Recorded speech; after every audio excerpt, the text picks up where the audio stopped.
Territories of Donbass that have fallen under Russian occupation face a terrible future.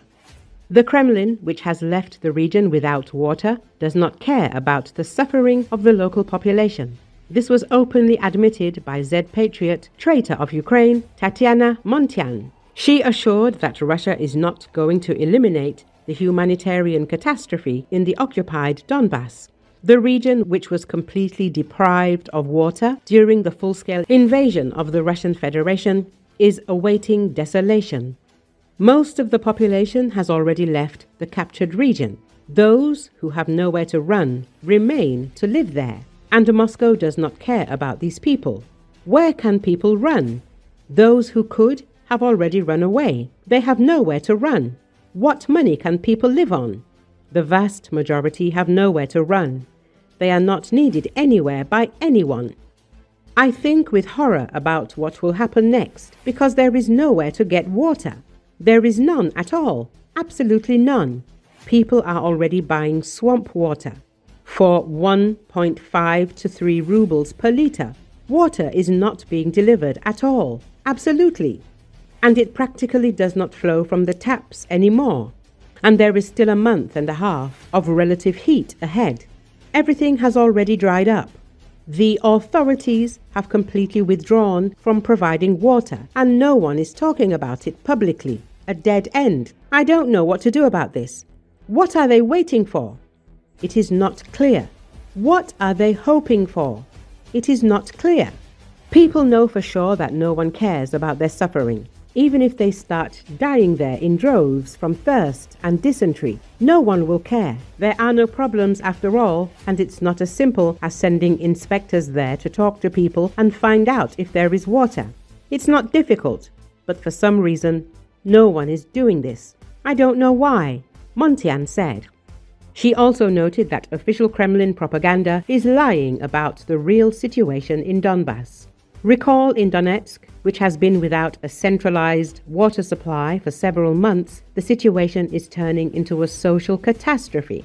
People are fighting for water, complaining about Russia's humiliation, and recalling the times when Donbass was fully supplied with water under Ukraine. According to reports from the city, gangs have appeared who drive around in water trucks and pump water directly from installed barrels.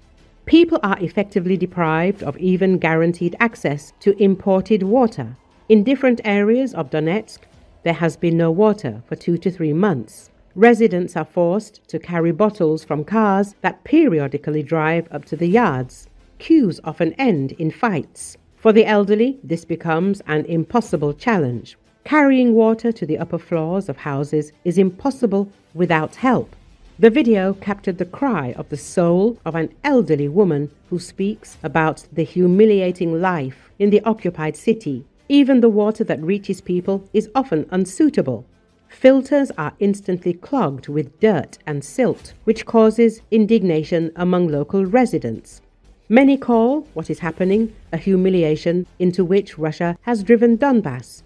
Just a few weeks ago, before the occupation, the Donetsk region under Ukraine was fully supplied with water. Now Moscow has put people in a situation where they are forced to fight for survival. Tensions in the region left without water are rapidly growing.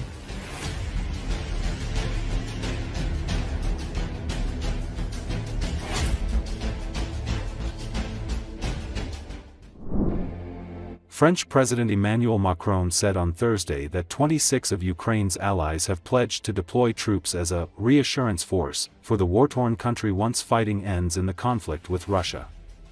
Several others are still clarifying their position, but 26 countries that have committed to deploying troops as a reassurance force in Ukraine or to being present on the ground, at sea, or in the air to provide this reassurance to Ukrainian territory and to Ukraine the day after the ceasefire or peace, said Macron in a joint news conference with Ukrainian President Volodymyr Zelenski.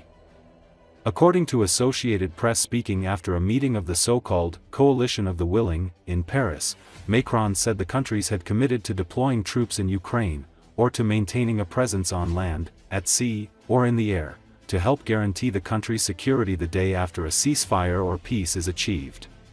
This Coalition of the Willing, which is a peace coalition, has today put on the table and clarified with a military and political commitment the contribution of the 35 members in order to provide these guarantees of peace and security to Ukraine, he added.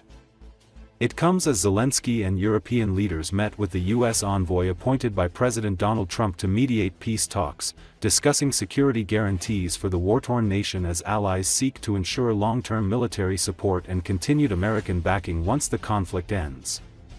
Zelensky held a closed-door meeting with Steve Witkoff, according to Presidential Press Secretary Sergei Nikiforov. Witkoff was invited to participate in the meeting to discuss aid for Ukraine, including sketching out plans for military support in the event of a ceasefire in the Russia-Ukraine war to deter future Russian aggression. Macron and British Prime Minister Keir Starmer, who lead the group, have insisted that any European reassurance force in Ukraine needs the backing of the United States.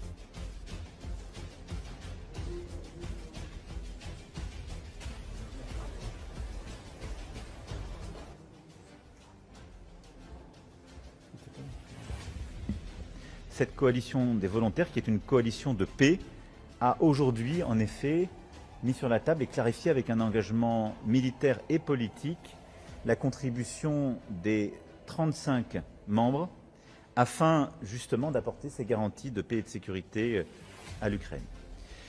Celle-ci vise d'abord à ce que dans la négociation, il n'y ait aucune limitation de format ou de capacité pour l'armée ukrainienne. C'est ce que nous défendons, ce que nous défendrons jusqu'au bout. Et nous nous sommes donc mis en capacité d'apporter les moyens d'une régénération de l'armée ukrainienne pour qu'elle puisse non seulement résister à toute nouvelle attaque, mais dissuader la Russie de toute nouvelle agression. Le deuxième élément de ces garanties de paix et de sécurité, c'est ce qu'on a appelé les forces de réassurance. En effet, nous avons aujourd'hui 26 pays qui formellement se sont engagés, plusieurs autres encore à clarifier leur position, mais 26 pays qui se sont engagés à déployer comme force de réassurance des troupes en Ukraine ou à être présents sur le sol, en mer ou dans les airs pour apporter cette réassurance au territoire ukrainien et à l'Ukraine le jour d'après le cessez-le-feu ou la paix. Cette force n'a pas pour volonté ou pour objectif de mener quelques guerres contre la Russie, mais c'est une force qui doit garantir la paix et apporter très clairement un signalement stratégique. Elle se déploiera dans le cadre d'un cessez-le-feu, pas sur la ligne de front, mais dans des géographies qui sont en train d'être définies, mais elle vise à prévenir toute nouvelle agression majeure et à impliquer les 26 États très clairement dans la sécurité durable de l'Ukraine.